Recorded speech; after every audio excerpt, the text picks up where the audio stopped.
Hello, my name is Cheryl Meyer, otherwise known as Cheryl M. Health Muse, and I am a health coach. I want to welcome you to my podcast, It Feels Good to Feel Good, Future-Proof Your Health. This is a weekly show that will share lifestyle changes that you can make to support your health yourself. Why do I want to share this information with you? 7 years ago, after being a business owner for 20 years, I woke up one morning in horrific pain where every bone and every joint in my body hurt. I went to the doctor. She ran lots of tests, and then she ran some more, and then she ran some more, and finally she called me and announced she was going to give me steroids, but there was absolutely nothing wrong with me and I should seek therapy. I knew something was wrong. I hurt. So she told me I would be on steroids for the rest of my life, and I refused that I was going to have a life of pain and pills. So why was I going to take steroids if there was nothing wrong with me? So I dug in and started researching, and I turned my business over to my staff. I found a functional doctor who confirmed that I had autoimmune disease by making a series of significant lifestyle changes that I could do for myself. 5 years later, I had returned to relative health.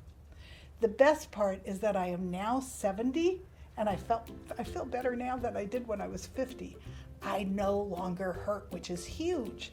I will always have autoimmune disease, but losing the pain has been amazing. I went back to school at 67 and became a health coach because I want to share everything that I learned with others. And I wrote a book called It Feels Good to Feel Good, Learn to Eliminate Toxins, Reduce Inflammation, and Feel Great Again, as the manual I wished that I had had when I got sick, and my book has won 13 awards. So whether you want to future-proof your health and grow old with dignity and grace without dementia and chronic pain and disease, which you don't need to get, or whether or not you already have a chronic condition like autoimmune disease or cancer or heart disease, and you want to learn about what things you can do to improve your long-term health, or whether you want to improve the health of your families and raise healthy children, because 53% of our children have a chronic condition, I look forward to sharing all this information with you.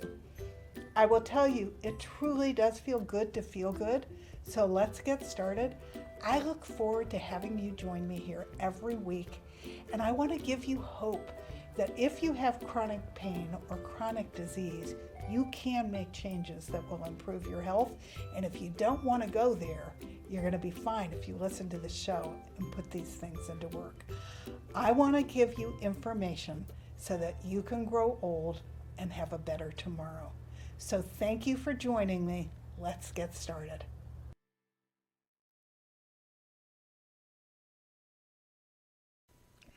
Hello, welcome to another edition of It Feels Good to Feel Good, Future-Proof Your Health. And this is going to be the first of 2 podcasts all about what you need to do to get the perfect night's sleep. I think everybody now knows that it is highly recommended that we get at least 7 hours of continuous sleep, and that this is one of the crucial pillars of health. A lot of people do not get that much sleep, and so we're going to talk first about what sleep is, and then what kinds of things can you do during the day to set yourself up for the perfect night's sleep. And then in my next podcast, we're going to go through dozens of things you can do to set up your sleeping environment, supplements you can take to improve your sleep, and other things that you can do so that you actually do get that 7 continuous hours of sleep or more, so that you do hold that pillar up for your long-term health. So 7 to 8 hours of sleep is crucial, and it's even more difficult if you have inflammation. So if you're one of the people who's listening to me that has a chronic illness, which would include autoimmune disease, cancer, heart disease, diabetes, it's a little harder for us to get the whole 7 hours of continuous sleep. But there are ways around it, and if you try all these suggestions over the course of these 2 podcasts, you should get improved sleep if not perfect sleep. Sleep is actually the number one problem in the United States, affecting over 100 million people because there's 100 million people not getting 7 continuous hours of sleep. The brain, according to Rumen Naumann, PhD, a sleep expert, is considered to be the second gut.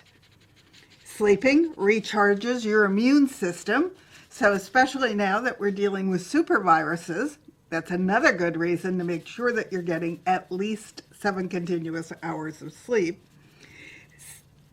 Important body functions take place while you're asleep. I didn't know that until I wrote my first chapter on sleep. There's a chapter in my first book all about sleep, and a lot of what I'm going to talk about is from that chapter, but I have done additional research of what's come out in the 2 years since I rewrote this book so that you're getting the most up-to-date information that I can find on how to get a perfect night's sleep. But it's always good to have my book to refer to because that will give you the same tips in a way that you can read them and you can remember them and you can utilize them instead of madly trying to make notes while I'm talking today. One of the things that the body does while you're sleeping is it tunes up everything that's going on in your body. So it's just like you took your car in for a tune-up. When you're sleeping, your body goes through a routine that tunes up every system in your body. And that's one of the reasons why the 7 hours is so important. Eating clean, which means eating lots of yummy vegetables and every color of the rainbow, is just as important to sleep as it is to everything else happening in your body.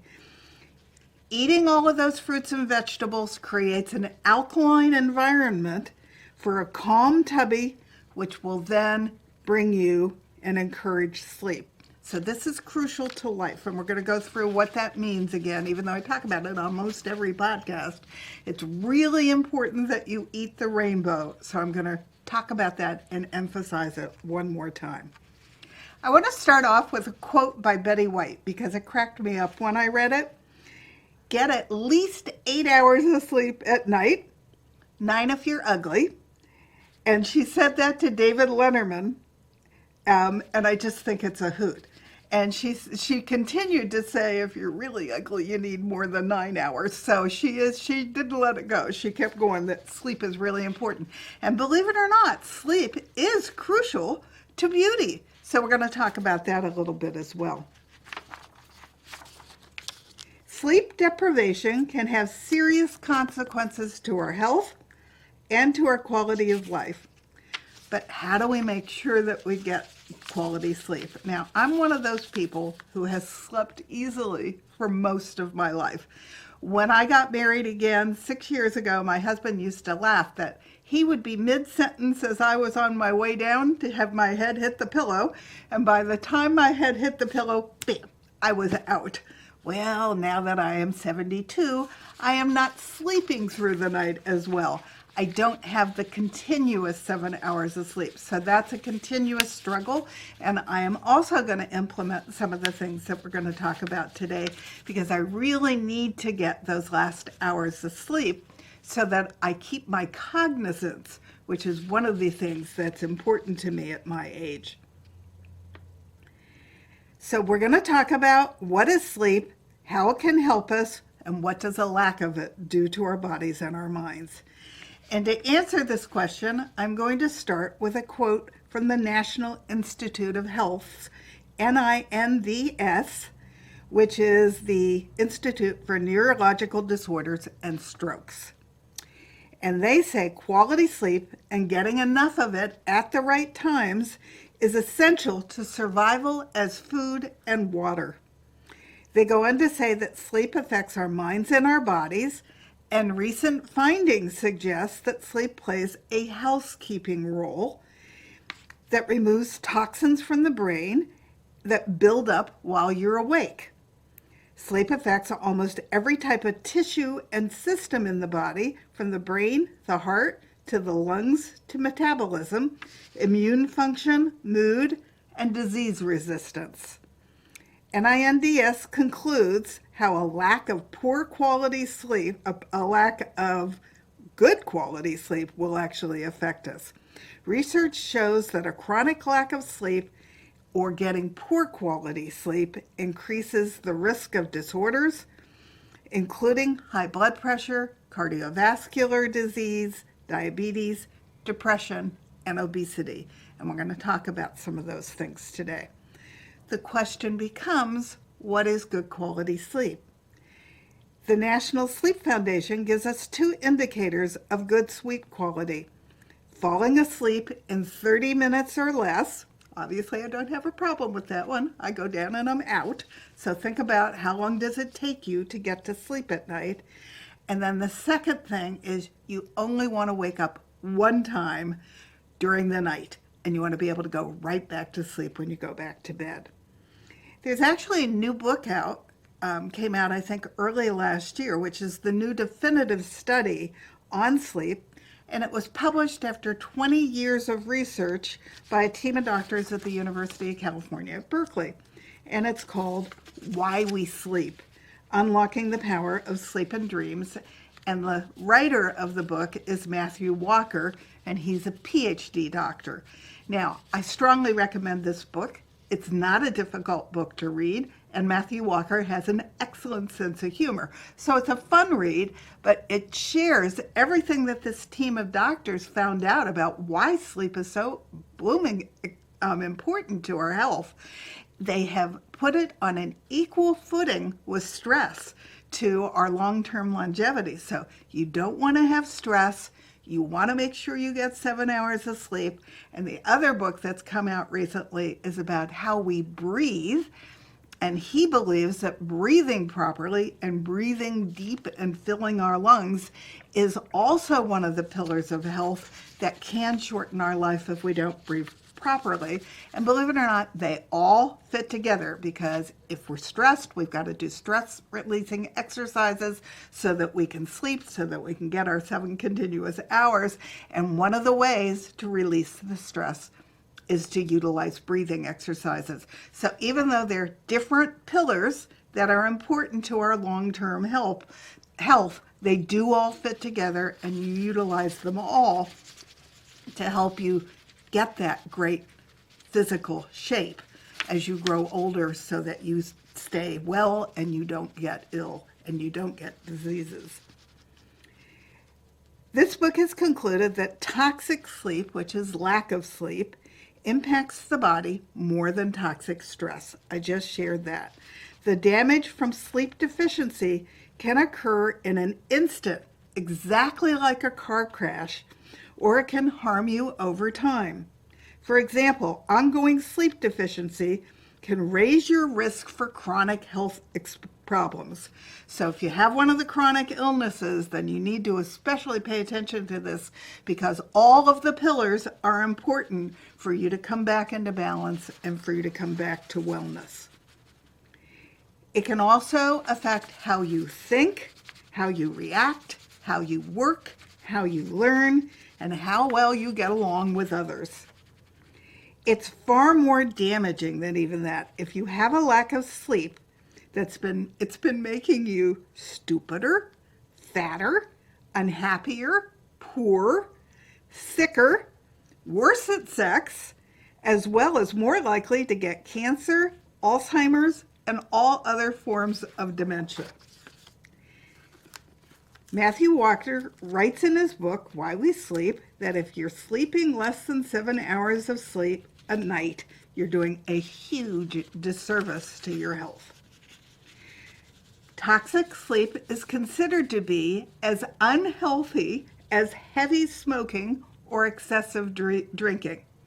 Now, we just talked about the liver, and we discovered that the liver, and having a fatty liver, impacts the heart and is the number 1 cause of heart disease, even bigger than smoking. So lack of sleep is also bigger than smoking. Now, I'm not telling you that that means if you're a smoker, you should keep smoking, because you shouldn't, because your smoking is interrupting your heart and it's interrupting your sleep. So you need to give up that habit. And I think I shared with you once that I was a smoker. I was never a heavy smoker, but I was a smoker for most of my life. And I thought that that was going to be impacting my lungs. I thought that was my big risk. Ends up that after I quit smoking, I discovered my body was loaded with heavy toxic metals, and they were interrupting my health. And the heavy toxic metals came from the nicotine and the chemicals in the cigarettes. So there's lots of reasons not to smoke. Give it up already. And I stopped smoking by deciding one day I was always going to want to smoke. So I was simply going to decide I was a smoker who chose not to smoke. And believe it or not, I have not picked up one cigarette since. So decide that it's not worth it to interrupt your health and to die an ugly death. Just go ahead and give up the smoking. Decide that you're a smoker who's going to choose not to smoke and kick it out the window. Toxic sleep also impacts your weight because it suppresses leptin, which we've been talking about because of the standard American diet, which interrupts your leptin, which is one of those two hormones here in the back of your neck that affects how hungry you are and turns it off. If you're eating all those chemicals in standard American diet, those chemicals that you can't pronounce and don't know what they are, and all the hidden sugar in the standard American diet is turning off both of your mechanisms here that regulate your hunger. One is leptin and the other one is ghrelin. Well, that also will then impact your sleep.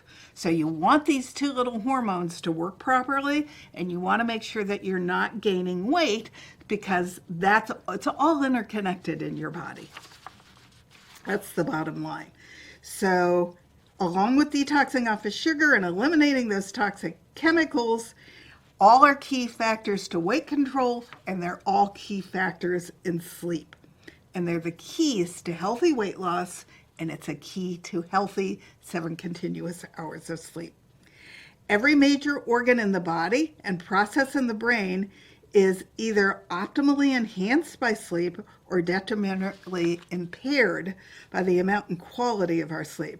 So the right amount of quality of sleep will then allow us to learn, memorize, and make logical choices.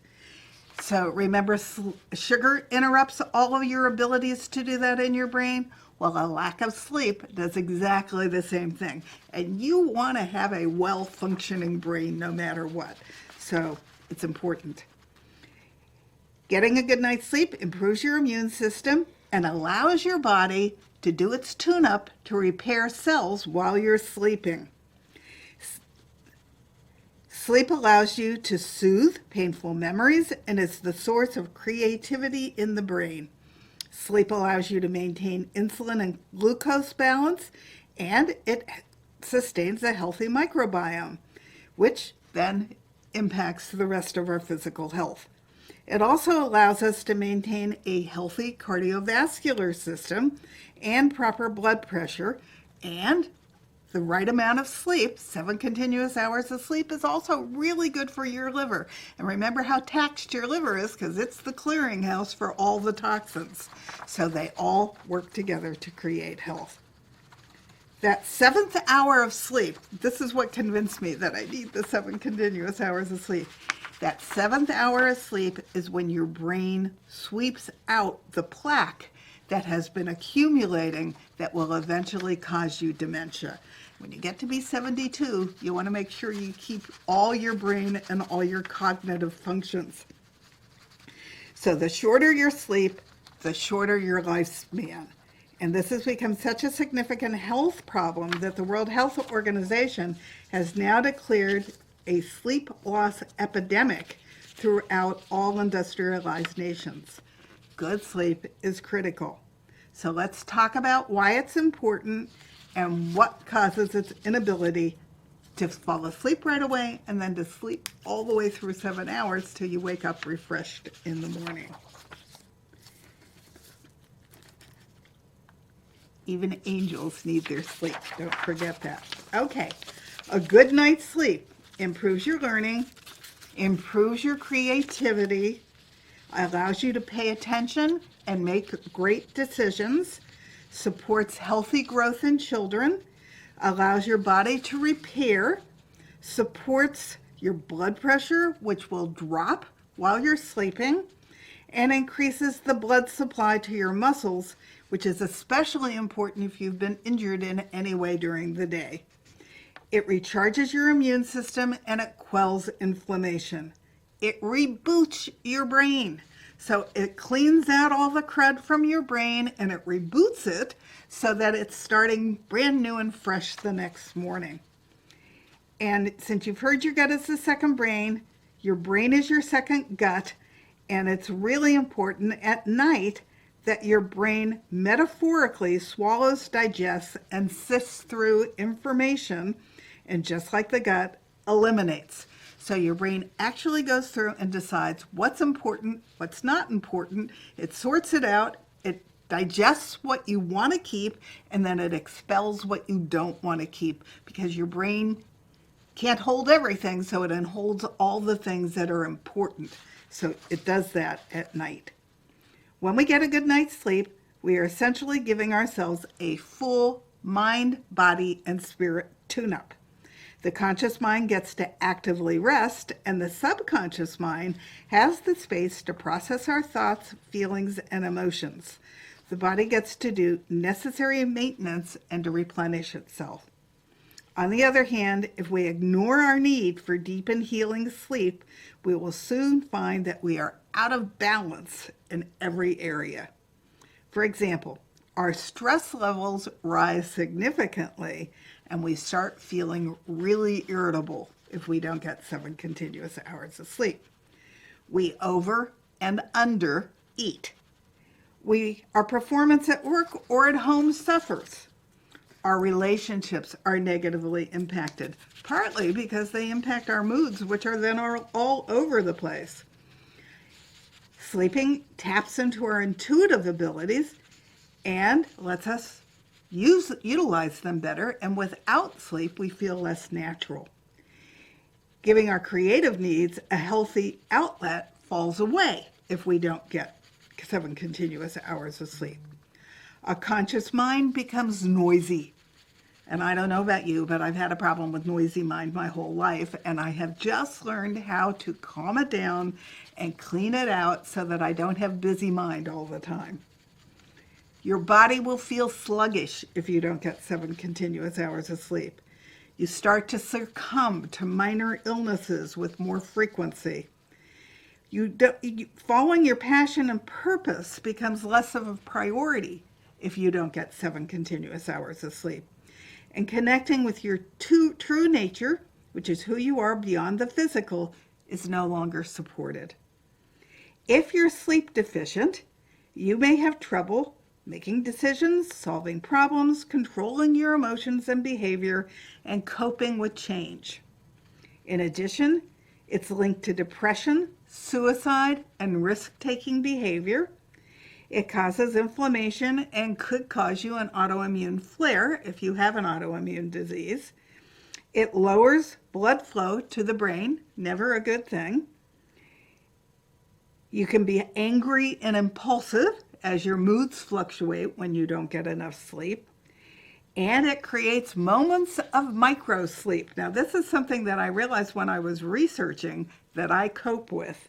Micro sleep is not something that you're even aware of, possibly. It's where you nod off briefly and miss what happened in those moments, whether it's at a lecture, watching television, or at a movie. I didn't know I had that until I was researching for this book, and then I realized that I do it a lot while I'm watching TV at night. I do it when I go to the movies in a theater. I don't think I've ever done it when I'm driving, but that would not be a good thing. And if you have sleep apnea, that is an issue. So you want to make sure that you take care of your sleep. It's linked to an increased risk of heart disease, kidney disease, high blood pressure, diabetes, and stroke. And if you're not getting enough sleep, it increases your blood sugar, which then increases your risk of diabetes. Sleep is an issue. Just one more time, if you're not getting 7 continuous hours of sleep. So no facet of the human body gets spared the crippling, noxious harm of a loss of sleep. Every hour, someone dies in a traffic accident in the United States due to a fatigue-related error. If you're drowsy while driving, please stop. It could be lethal. Power naps may momentarily increase your basic concentration under conditions of sleep deprivation, as can caffeine up to a certain dose. But neither naps nor caffeine can salvage a more complex function of the brain, which means it can't salvage learning, memory, emotional stability, complex reasoning, or decision making. If you don't sleep the very first night, the next morning you have a loss of learning and you lose the chance to consolidate all the memories that were a part of that day, even if you get lots of catch-up sleep later. So it's consistency that's important. You need to be getting 7 continuous hours of sleep every night. A lack of sleep is fast being recognized as a key lifestyle factor determining whether or not you're going to get Alzheimer's disease. And Alzheimer's disease now is called diabetes type 3, which means that it is sugar related, that as I just stated, lack of sleep gets your sugar levels all wonky. And so that contributes to dementia as well. The shorter your sleep, the shorter your life. Say that one to yourself again. The shorter you sleep, the shorter your life. It's really important. The leading causes of disease and death in developed nations are diseases that are crippling healthcare systems, and they are all causal links to a lack of sleep. Short sleep, the type that many Americans in first world countries commonly and routinely report, will increase hunger and appetite, compromise impulse control in the brain, and increase food consumption, especially of high caloric foods. It decreases feelings of food satisfaction after eating, and it prevents effective weight loss when dieting. Sleep deprivation vastly increases your likelihood of infection and reduces your responses to flu vaccinations. So if you're not sleeping and you just went to go get your COVID vaccine, it will impact how well the vaccine takes in your body. You should ask your daughter, and you should ask your doctor how much sleep they've had the night before they do any surgery on you. That one I thought was interesting. So what happens when you sleep? Here are some quick sleep facts. Our brain is very active during sleep, not only during REM, the rapid eye movement stage, but also the stage of, which is the stage of dreams. But the entire time that we're resting our brain, it's actually working harder than it does during the day. Sleep helps organize memories, master skills, and perfect new information that was learned. So if you learned anything new during the day, when you're sleeping is when it actually masters whatever it was that you learned. During sleep, our digestion shifts to heal and repair mode, termed the fasting or catabolic phase. This is when the body cleans up a hard day's work. Digesting everything we put into our mouths is tough.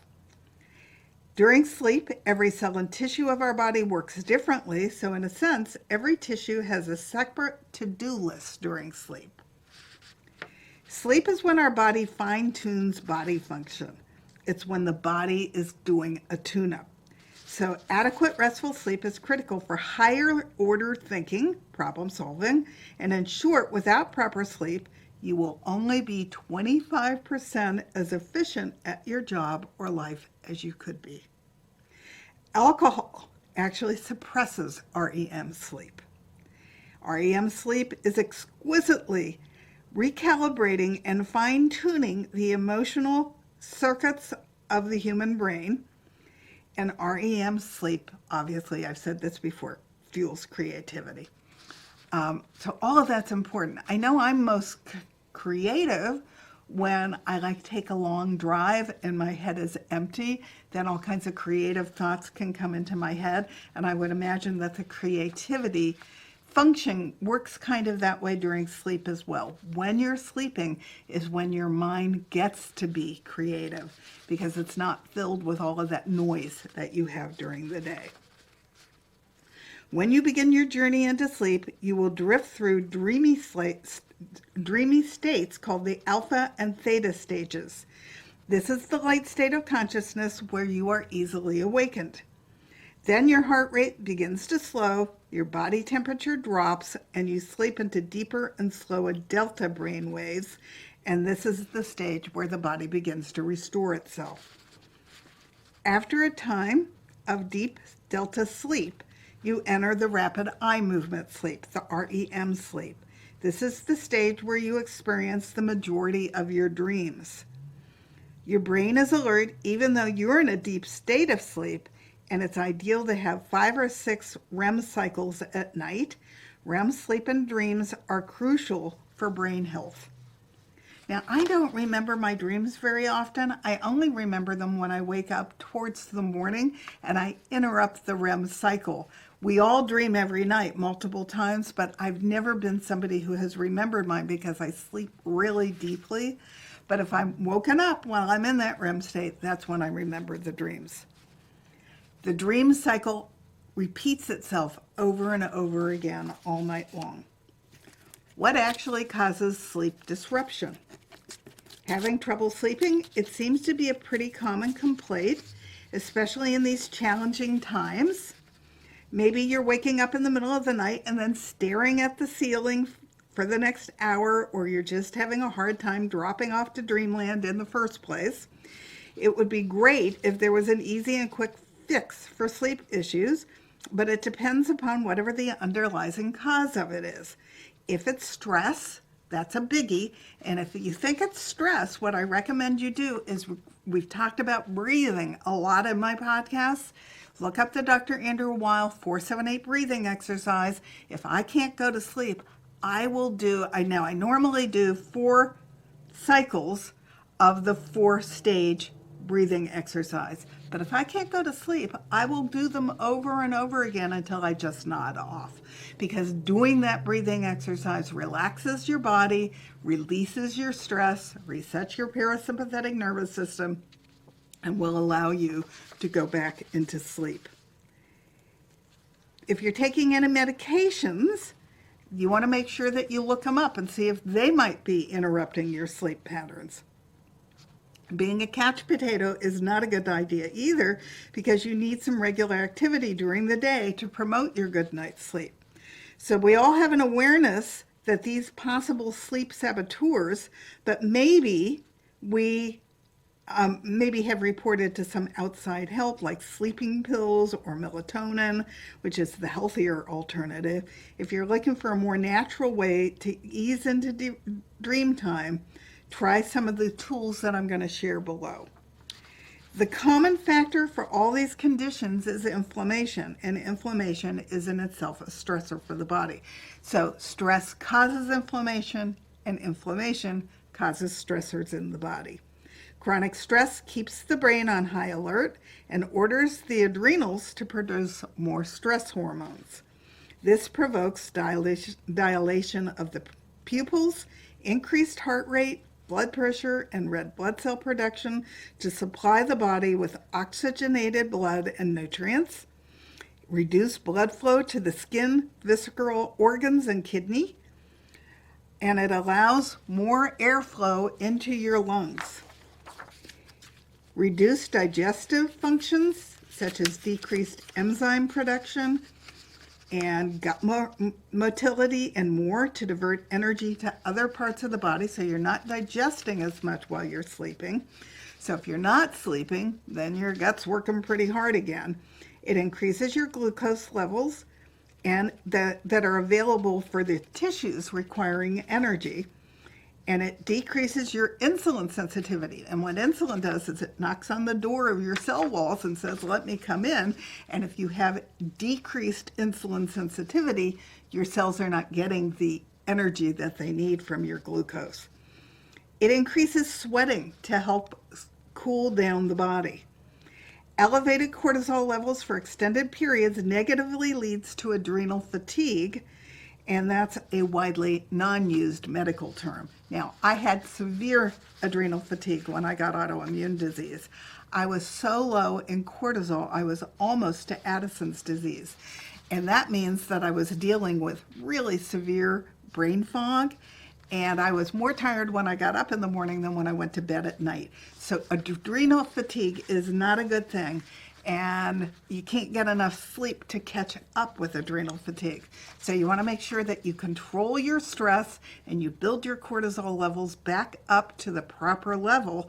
I actually take rhodiola, which is an Ayurvedic drops that keep my cortisol even and take care of my brain fog. So that's a very good thing. As a result of cortisol, it screws around with high levels of glucose that are also remaining in your circulation. At the same time, your body cells are shutting down those insulin receptors that keep your blood glucose levels high in your blood and are not allowing your cells to get the energy that it needs. The pancreas has exhausted its resources by producing extreme levels of insulin to which the cells are not responding, all because cortisol is a dominant hormone and the stress response is constantly activated. So make sure that you are not stressed and that you do significant breathing before you lay down to go to sleep at night.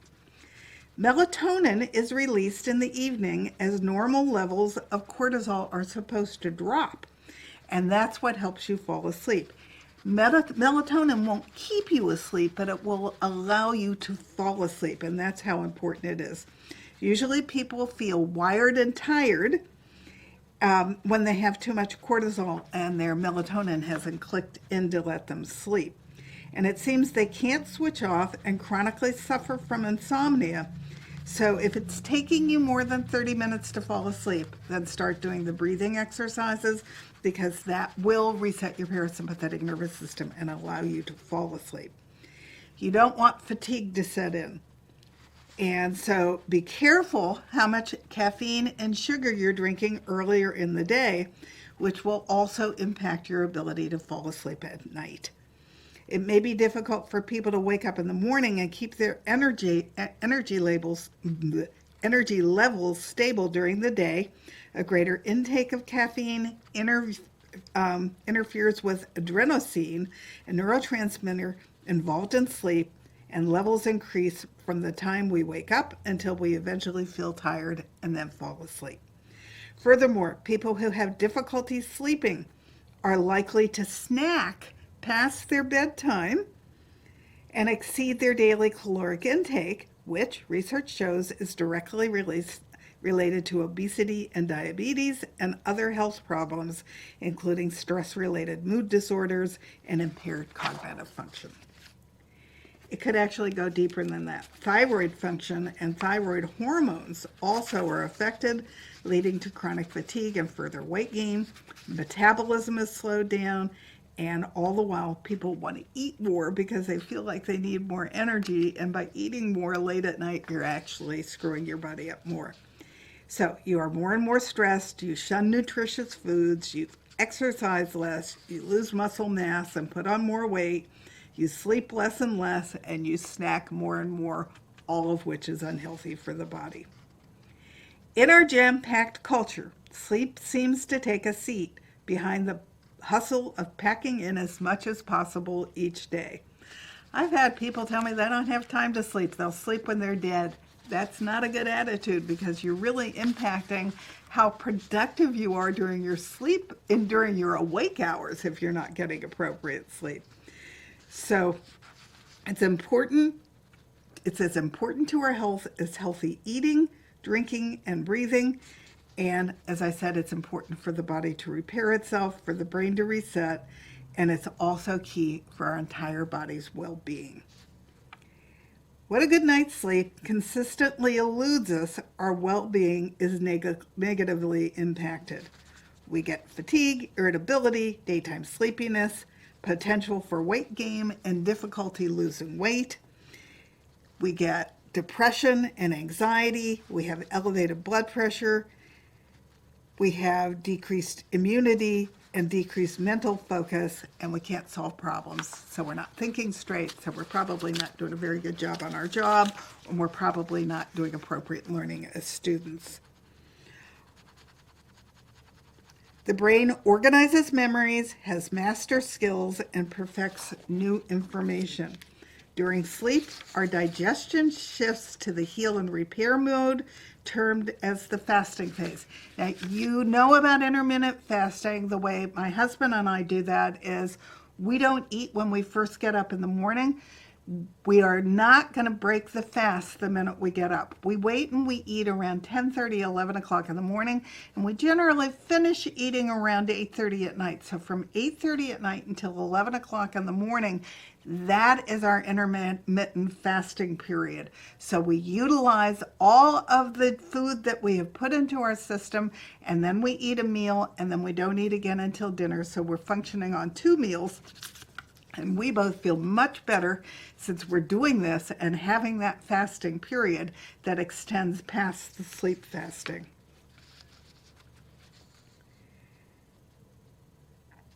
Studies on changing school start times have been done to start thinking about starting an hour later, because it shows higher GPAs following the change and increased life expectancy due to lower traffic accidents, increased attendance, and more. So if your school has shifted 1 hour later, it's because it's better for your children, it's better for their learning, it's better for everything all the way around. Other things that lack of sleep will do: it will alter your perception, it will make you clumsy, it increases muscle tension, it impacts hearing and visual, it gives you altered appetite and metabolism, it gives you inflexible reasoning, it gives you hormonal imbalances that are far beyond your thyroid and your cortisol and your adrenaline, and it obviously has increased your stress. It has increased your anxiety, and you're going to start catching every single illness that goes around. Your work or school performance will suffer. You have difficulty staying alert, focusing, and concentrating. You become forgetful, and you have drowsiness on and off throughout your day. This all increases your risk of accident or injury.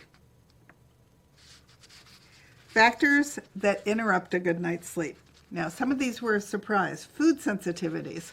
I've talked quite a bit about food sensitivities. I have 18 of them. If I have come in contact with one of my food sensitivities, or if you aren't aware of what your food sensitivities are, they can actually disrupt your system enough to disrupt your sleep. Thyroid problems can disrupt your sleep. Obviously, menopause can disrupt your sleep. Fibromyalgia can disrupt your sleep. Chronic fatigue syndrome disrupts your sleep. High metal toxicity disrupts your sleep. I finally got all the heavy toxic metals out of my body, and that was kind of interesting. I've talked about it. I got them detoxed out, but I didn't get them all, even though I thought I did, because my liver had very busily tucked them into my bones and my fat. So 2 years after I got all the toxic metals out, when we tested, I had heavy toxic metals back in my system because they had leached out of my bones and my fat. So what are we going to do about this? Now, we're going to go back to eating a healthier diet. Eating healthier does not require you to be rigid or forgo all snacks. You're just going to eat healthy snacks. It's more about knowing your particular body and finding ways to fulfill your body with healthier options. For example, baked chicken is healthier than fried chicken. So try to always make the healthier choice and stop eating the standard American diet. Stop eating processed and fast foods that are heavily laden with chemicals and hidden sugars, because all of that is disrupting everything about your body. So if you want to detox off the sugar, join my sugar detox, because you can detox off of it so that it no longer calls your name every 5 minutes. You're not going to be addicted to it anymore, and then it's much easier to eat healthy foods. You want to concentrate on eating foods that are high in magnesium, like halibut, almonds, cashews, and spinach, and foods that are high in B vitamins, like leafy green vegetables, nuts, and beans.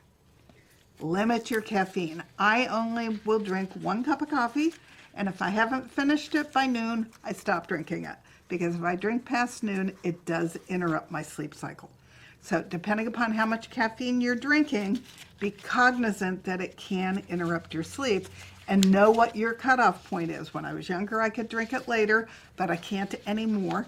And I have a rule that if I wake up and I'm tired, it means that my adrenals have not been working properly because I'm dealing with fatigue.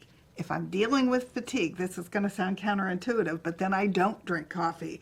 I'll drink tea instead because my adrenals can't afford the extra stimulation from the coffee. So I only drink coffee when I wake up rested, and then I only drink 1 cup and I cut it off at noon. 75% of the food that you eat should be organic, fruits and vegetables, and you want to make sure you get all the different colors in fairly close together because they form a synergy to make you healthy. You want to make sure that you're eating a low carb, low sugar, high fat, high alkaline diet. And if you're eating the rainbow, that's exactly what you're eating. Vegetables are carbohydrates, but they are not complex carbohydrates, so they don't run amok in your body the same way that the vegetables do, which are the simple carbohydrates, which are really good for your body. You're also not eating tons of sugar if you've detoxed off of it, and you shouldn't be eating tons of sugar because it's really it's not good for your body at all. We've talked about that at length. So chemicals in the foods are also hard on your body, so get away from those. Now, let's go back to hormones and talk about why they're important for sleep. Lack of sleep impacts your hunger hormones. You know that. You know that they now muck around with your leptin and your ghrelin, so you want to get away from all those chemicals because they also significantly impact your sleep, so you need to break that. When more food is consumed, it's generally food that's not good for us. So I want you to only eat until you're 80% full, and I want 75% of what you're eating to be fruits and vegetables. And that's where you're going to feel optimal. That's where you're going to have optimal energy. That's when you're going to feel your best. And after a while, you're going to be really grateful because you're going to really feel good. And then you start to protect it. I believe that most people are running around not even realizing that they don't feel good. So if you're eating the right diet and you start to feel fantastic, you don't want to give that up because it truly does feel good to feel good. Sleep is essential. A recent study showed that people who didn't get sufficient sleep at night have 15% lower leptin than those who had enough. So that's how it mucks around with your hunger hormones, and therefore it mucks around with your weight. Are you tired of looking tired every morning when you get up? Well, if you want to use less makeup and allow more of your natural beauty to shine through, I did a whole podcast on beauty as an inside job, and believe it or not, getting an adequate amount of sleep, your 7 continuous hours, impacts your skin and how beautiful you look dramatically. If you're not getting enough sleep, it shortens your telomeres, which are the tips of your DNA. And as you begin to shorten your telomeres, you start to age your body, not only your skin, but also every other organ in your body. People were rated by strangers as less healthy and approachable if they had tired faces. And even naps, something that I am actually a proponent of, can help decrease wrinkles and dark under the eye circles. But if you take a nap too late during the day, you stand the chance of interrupting your continuous sleep cycle later at night. So beauty sleep is not a myth. It's not a fairy tale. It's a true thing. You need to get all the best sleep you can that's continuous if you want to be as beautiful as you can be. So we all need 8 hours or more of sleep. And if you want to wake up looking better, feeling sexier and prettier, then you need to go to bed earlier And if you're rising at 5 a.m., that means you need to go to bed at 9 p.m. at night, which means you start prepping for bed with no blue light in the bedroom and a small soothing cup of possibly chamomile tea or one of these sleepy time teas around 7:30 or so that you go to sleep. Next, you want to make sure that you're including enough omega-3 oils in your diet. They have all kinds of things that they're good for your body for. I talked about this when we were talking about the standard American diet and why you don't want to be eating processed food, which are laden with omega-6 oils, which when they get out of whack and balance with your omega-3s, interrupt your digestion and all your body functions. So the omega-3 oils, just to remind you one more time what they are, they're ghee, grass-fed organic butter, olive oil, but don't cook with it. It has a low burn point. Avocado oil, coconut oil, grapeseed oil, nut and seed oils, flaxseed oils, and then wild fish, which is loaded with omega-3 healthy oils. The omega-6 oils are all the vegetable oils that are genetically modified, so they're a double whammy. You don't need the omega-6s and you don't need the genetically modified chemicals that are in them. Now, to get a good night's sleep, these are the things you can do during the day. You want to get on a regular schedule. So going to sleep and waking up at the same time creates a rhythm for your body that's important. And only use your bed for sleep or romance. Don't use your bedroom for anything else, just those two things. Avoid using an alarm clock if you stick to a routine. I wake up every morning about the same time, so I don't need an alarm clock anymore. So get into a routine and your body will wake you up naturally. Set a schedule for going to sleep and for waking up. This will balance your internal clock and keep everything else in check. Do so especially during the evening as you approach bedtime. Make sure you have a routine, and next week when we go into what to do at night to get a good night's sleep, we're going to go through all the things that could be part of your nighttime routine. You want to eat your meals at regular times. Regular does not mean rigid, but it means that, like I told you, we try to eat every night at 7 o'clock and we try to be finished so that we get a nice long fasting period until we eat again at 11:30 in the morning. Make your diet a routine. We have chosen to only eat 2 meals a day, and that's good for us, but you might be someone who wants to eat 3 meals a day. Whatever it is, be consistent so that your diet is a routine. Make sure that it's an alkaline diet, which means it's loaded with fruits and vegetables. Eat for a light dinner because I want you to eat for sleep. So eating a light dinner means that you keep your protein down to the size of the palm of your hand, and then you're eating all the fruits and vegetables that will promote sleep.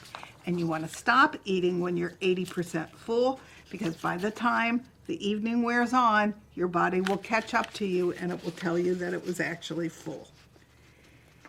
In European countries, lunch is the big hot meal, and there's a reason for that. That's because then they can sleep better. So think about having a smaller, lighter, and earlier dinner, and when you go to sleep, well, you won't be digesting a heavy meal, which is important, that will keep you up and disturb your sleep pattern. Many women find that eating grains at night for dinner interferes with their sleep because grains are energizing. So experiment with whether or not you can afford to eat them or not, and whether or not they keep you awake. Be strategic about your evening meal. Make your evening meal your smallest. Keep high starch content low and finish eating no later than 9 p.m. Steer away from a pre-bedtime drink. No alcohol. If you're going to have alcohol, have it earlier in the evening. And the rule of thumb, which we talked about when we talked about liver health, is 1 drink for women at night and no more than 2 for men. Eat tart cherries and drink tart cherry juice. They're loaded with tryptophan and an essential amino acid that converts into serotonin, which in turn transforms into melatonin in your body and helps you with your sleep. Feed and hydrate yourself properly. Now, you want to stop drinking your water about 2 hours before bedtime because you don't want to be running to the bathroom all night long from drinking too much water. But you do need to drink quite a bit of water up until 2 hours before your bedtime, because your whole body needs to stay hydrated. So the rule is, and it's too much, you should be drinking half your body weight in ounces. I'd say you need to drink 60 to 70 ounces no matter what your body weight is. In excess of that will increase your blood pressure and probably be overdoing it for you. But make sure that you're drinking water all day long, preferably with some lemon in it, which makes it alkaline. But if you're not drinking it with lemon, drink it from stainless steel bottles, and never drink it from plastic, because those chemicals are interrupting all your body functions as well. Okay, if you're still having a hard time sleeping, add some of these to your dinner. These are foods that are high in L-tryptophan. Turkey. Turkey's very high in L-tryptophan. So if you haven't been sleeping, add turkey to your evening meal. Almonds, walnuts, seeds, chamomile tea, passion flower tea, kiwi, and then the tart cherry juice. Early in the day, engage in physical exercise. You want to exercise during the day, and it doesn't have to be a whole lot of exercise. It could be as little as 10 minutes walking outside. One of the important things to get your body into the right cycle is when you get up in the morning, go outside and get 10 minutes of natural sunlight, which will set your circadian rhythm. And believe it or not, doing that first thing in the morning will help you have a circadian rhythm at the end of the day when you can go to sleep. You can do walking, you can go to the gym, you can do my personal favorite, which is what I call my mini trampoline, which is my rebounder. But you want to move every day, and don't do it too late in the day because it will warm up your body, and you want to get your body to a cooler temperature for perfect sleep. So you want to get on a regular schedule with all of this. You want to get on a schedule with when you're getting up, when you're getting outside for that initial jolt of sunlight, when you're going to go inside and do your exercise, when you're going to eat your meals, and then making sure that you finish your evening meal by 9 o'clock at night so that it's all on a schedule so that your circadian rhythm is all ready to go into full force. You could buy an acupressure mat. We have one. It is lovely. My husband uses it more than I do, but it helps stimulate your parasympathetic nervous system and creates deep relaxation. So lay on it for about 30 minutes before bed, and make sure at some time during the day you get grounded. And that could be as simple as going outside and putting your feet directly on the ground and on the grass so that the current from the earth passes through your body and grounds you. The first thing you can do when you can't fall asleep is to stress about it. So it will only drive sleep further away. So when you do finally get to sleep, you don't want to be stressing that you're not falling asleep, which is when you do the breathing exercises. So your morning routine is important. When you wake up, rise and shine right away. Exposure to natural sunlight early will reset your body clock. Don't hit the snooze alarm 15 times. Get up. Using the snooze button doesn't help you get any more rest.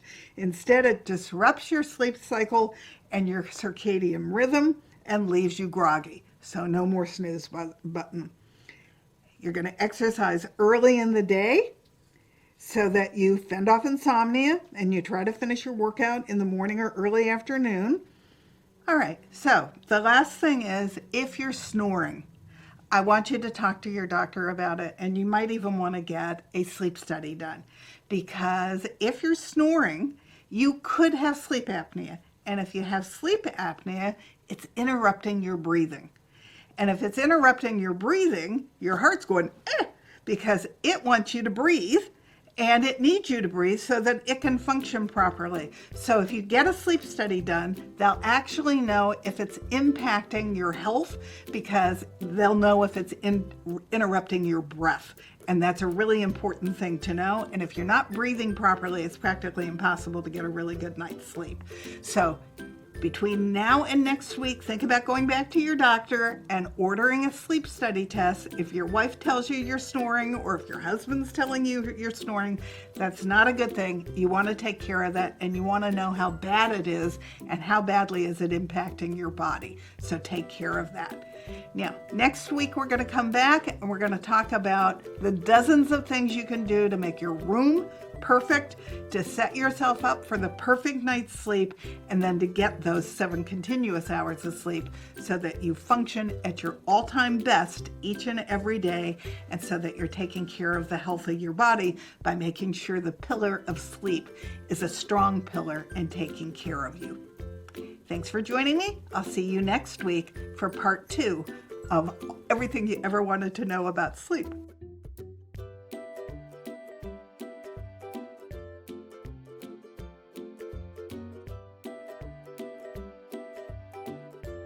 Hello, could I see a show of hands if there's anybody out there like me who's tried to lose weight their whole life and not been successful?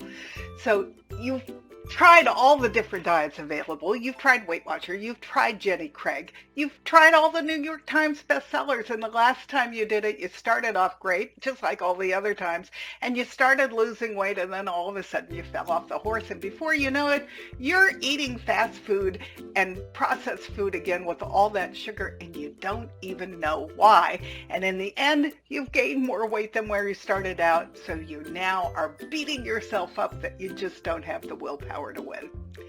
If that's you, I want to address the elephant in the room, because 9 years ago I got autoimmune disease and started researching because I didn't want the pain that came with the autoimmune disease, and the added benefit was I lost the weight along the way. So let me tell you what happens. Big Food doesn't want you to win. They've rigged the system.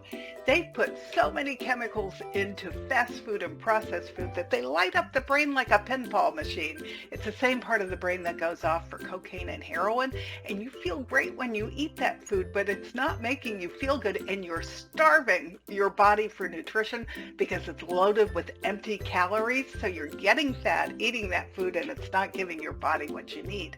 And it's turning off all your own feel-good hormones of serotonin and dopamine and even your insulin, which keeps your moods even. But worse than that, there's 2 little hormones here at the back of your neck called ghrelin and leptin, and they don't work, and they regulate your appetite because all those chemicals have subdued them, so you don't even know when you're full. So what did I learn to do instead? I'm eating the GLAD diet, loaded with all the phytonutrients that my body needs to be healthy and to thrive and to boost my immune system and to ditch the pain. And along the way of eating all this live food, I lost 60 pounds without dieting.